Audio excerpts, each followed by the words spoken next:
My sinful children, you lost lambs, you wanderers upon the tides and streams of the great and vast net, you poor corporate wage slaves that consign yourselves to a life relegated to the assembly line, to the cubicle, I bid you, hear me now.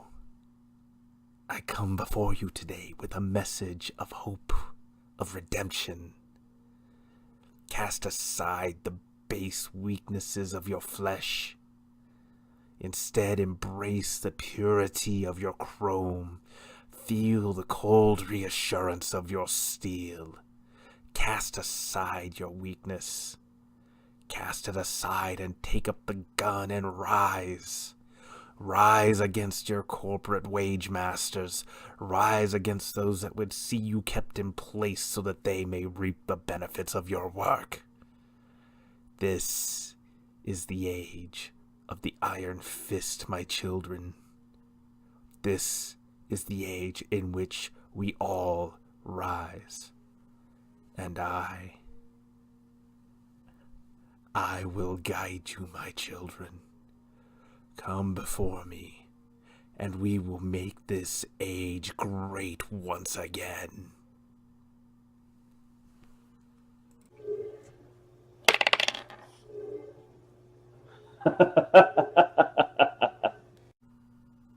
Hello everyone, and welcome back down here to the Gamer's Den with me, your host, Jordan, your master of lore and storyteller extraordinaire. And today, I wanted to talk to you folks about a game that is near and dear to my heart, really combines a couple of different genres into a fantastic tabletop game with a setting that I just absolutely love and that I think many of you will end up loving as well, if you don't enjoy it already, and that is Shadowrun. Now, what is Shadowrun? I've mentioned this a few times before. You've probably seen it floating around there somewhere on the shelf in the background throughout a couple of videos now. But Shadowrun is a game that is focused on the cyberpunk genre of science fiction. Now, well, more of a subgenre, but it's still sci-fi. And in particular, Shadowrun is cyberpunk fantasy, meaning that it has that the core essences that make something cyberpunk, but it's also got magic and other fantastical elements woven into it rather seamlessly, actually. And it's that particular setting that I wanted to talk about today, and also talk to you a bit about Shadowrun. Cyberpunk settings are just so much fun, and it's almost difficult for me to describe. I've actually recorded this several times now, trying to get this just right and failing miserably every time. But let's just start with the absolute basics for those of you who may be new to this. A cyberpunk setting, any cyberpunk story, is focused on a couple of things. One, cyberpunk has to have that high-tech, highly advanced society. Typically, it's going to involve a lot of cybernetic upgrades to the human body, whether it's subdermal armor, advanced cybernetic replacements for amputees, cybernetic arms, legs, any sort of replacements that could be conceived of, or even biotechnological advancements, where synthetic muscle fibers are grown and woven together that provide a person with a degree of strength beyond what the normal human maximum could possibly be, or even artificially grown nerve fibers and weaves of those strewn through the body, surgically replacing the natural fibers of the nerve bundles that are already running through the body, giving a person highly advanced reflexes, something, again, beyond what the normal human body would be capable of without that technological advancement.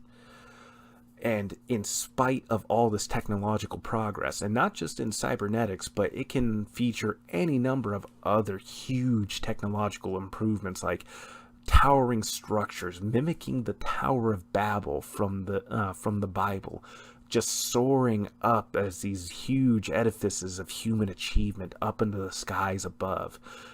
vehicles that can hover off the ground and just fly through the air, power sources that just provide seemingly limitless amounts of clean energy.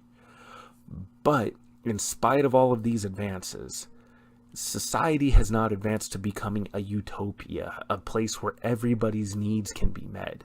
No, no, no, no. That wouldn't be interesting at all. No, in Cyberpunk, everything has become and advanced societally to a dystopia. There's abject, widespread, such horridly advanced levels of poverty strewn throughout society. There's typically natural and man-made disasters on unprecedented scales. And Shadowrun, for their timeline for this particular offshoot of Earth's alternate fictional history, has seen some pretty horrific things happen. Not only just the sudden magical expressions with strange creatures from mythical folklore showing up to and including dragons, great dragons no less, but people having magical abilities, people turning into goblins, or people being born as goblins, orcs, trolls, dwarves, and elves reappearing on the earth again after tens of thousands of years of being locked away just because the ebb and flow of magic had gone away from the world. On top of that, several seas are just polluted, irradiated wastelands. Several huge sections of different countries have just been burned out by all these different events. The United States has become a fractured mess of a couple of different countries, and on top of that, the mega corporations rule just about everything, with some of the largest mega corporations fielding their own armies, having the military strength necessary to be able to compete or even outperform several world governments and their militaries. It's absolutely incredible. I love the setting, absolutely. And if you're thinking about running your own Cyberpunk game, I highly recommend that you read through Shadowrun a little bit, whether you have a copy of the book yourself or plan to pick one up, or if you're just hopping online to go through a couple of different wikis. Definitely give it a read. It'll give you plenty of information. Not only that, but there's plenty of great movies and novels out there to dig into that cover the subject pretty well. Anything that's by Gibson will be absolutely perfect for you with this. And really, I can't gush about this. I can't recommend Shadowrun highly enough. Mechanically, the game is not perfect. There are some things, plenty of things actually, that are needlessly complicated in it. And in a future video, I'll definitely go more in depth with a bit more about how it works. But for now, talking about its admittedly well done, well put together, and thought out story elements and settings will more than suffice for today's video. For a cyberpunk setting, you need that dystopia, you need that poverty, you need that societal dysfunction where these companies have become these incredibly oppressive, omnipresent, just absolutely all-powerful forces in the world. It doesn't even necessarily need to be a mega corporation. It can be a government that has ascended itself to the point to where it's so overpowering and so far-reaching that it invades the aspects of everybody's everyday lives, and those who are unable or unwilling to conform are just forced out to the edges of society, and that's where you have to focus your players. Well, maybe not have to focus, you can start in other areas, but eventually something has to go wrong, because otherwise, if the players' lives are perfect, why are they going out adventuring? Excuse me, sorry. Why are they going out adventuring if things are perfect? No, you want to focus on the dregs of society, or those who are about to have their lives turned upside down in this crazy world, in this objectionable setting. It's where you're going to get the most amount of adventure, and Shadowrun does this as well too. Just as a brief look into it, social security numbers are no longer really a thing. Everybody in the world has had has given a new identification number, their social identification number, their sin number. Those with this number are called sinners, colloquially. Anybody without this number is called sinless. And the sinless are where everything happens. Well, sometimes the sinners jump in and join in with the sinless, but that's particulars to different stories you may be crafting with your players. Now, it's out here on the edges of society, down in the dregs, the everyday common person. Hell, not even the everyday common person. You come to your Shadowrunners. Why do you need Shadowrunners? And what is a Shadowrunner? A Shadowrunner is somebody who takes, well, they live in the shadows of society. They're there at the edges of everything, on the fringe. They exist between the lines. Because they exist between the lines, they have no identification number. They're only known by, well, they may be known by their given names, but typically they go by different aliases because they are highly disposable assets. Who are they highly disposable assets for? Well, any number of people, but in particular for the Shadowrun universe, they are the plausibly deniable, highly disposable, and comparatively cheap sources of mercenary labor for engaging in corporate espionage, whether that's forcibly extracting a head researcher for a particular subject and helping them make their way to their new job interview at the megacorp down the road, or if it's the assassination of that same researcher, or preventing the kidnapping and forcible relocation of that researcher, or just stealing the plans, or detonating the lab that everybody's working in, or stealing the chemical formula, or taking a corporate executive hostage. Any number of different situations may come about that a mega corporation needs to have done but can't have their fingerprints anywhere near it. So they have a company man, another plausibly deniable, unidentifiable company man, typically named, at least in the States, Mr. Johnson or Mrs. Johnson in the case of the female practitioners of this particular shadowy clandestine trade. The Mr. or Mrs. Johnson will go out and they will hire Shadowrunners to do a job. They'll give them as much details as they feel are needed for the job and offer them the lowest possible pay. There's some wiggle room in negotiation. The Johnsons are very well compensated and paid for their services and are given a pretty healthy budget as they have to oversee a number of different projects. But they are still corporate company people. They have to come in under budget, so they have to try to negotiate down and try to make sure that these Shadowrunners do not get too uppity. And because they have to come in under budget and they're working with these really disposable, readily replaceable assets, it may come a time where it's just about time to let them go, permanently retire them, laterally promote them to that ditch over there. Any number of things could end up happening where Mr. or Mrs. Johnson decides that it's just time to permanently fire these folks and make sure that they can't take any secrets off to anybody else's hands.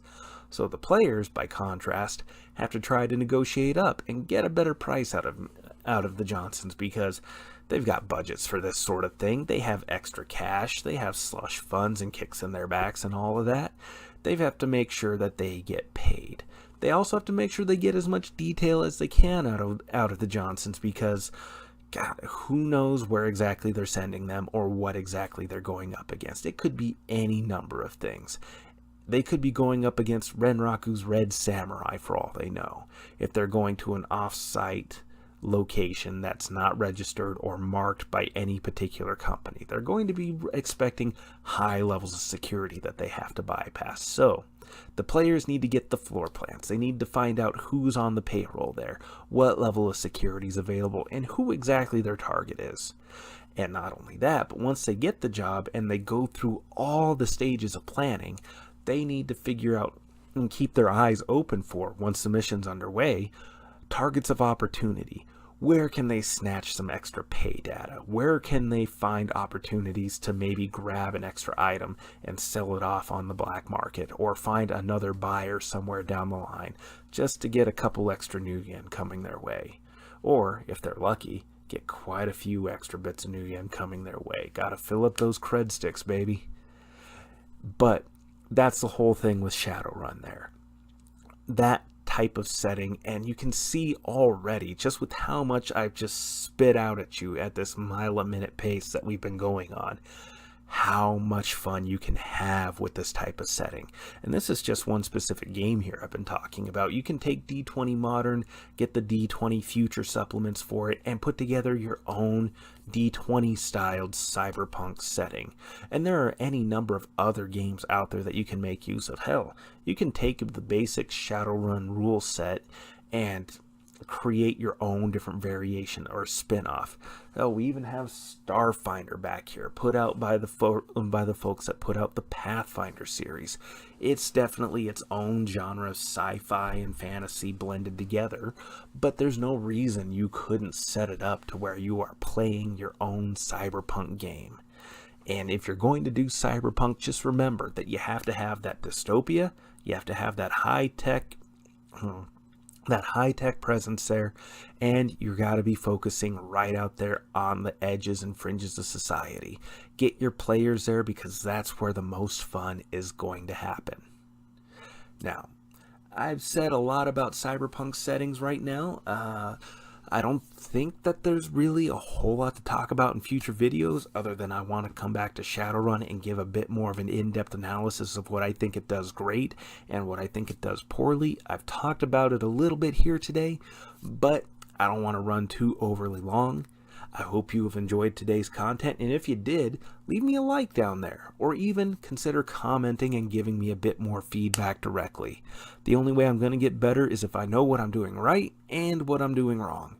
And I need you folks to help me out here, and I greatly appreciate that. And hell, if you've been enjoying the content here so far, well, why not consider subscribing? And if you do subscribe, click the bell icon down there.